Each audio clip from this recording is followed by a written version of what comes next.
Well, I just have to ask a question. I feel really silly asking this question, but it mostly for guys. I don't know, you women, maybe you don't do this, but have you ever been in the bathroom, went in the men's room, somewhere in a public bathroom, and all of a sudden you're walking towards the stall and you hear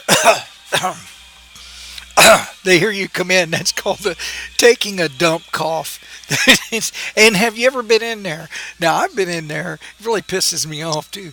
I've been in there, and then you're like, feel like, and then they're still knocking, and you're like, I'm in the frickin' bathroom, you idiot. They don't generally. I'm sorry, they don't generally get it, but it's a little embarrassing talking about this, but it's something that's bugged me for quite a while, and I just wanted to know, has anybody else experienced this? I guess you would never know if you haven't done it yourself. And like I said, I just heard someone else do it.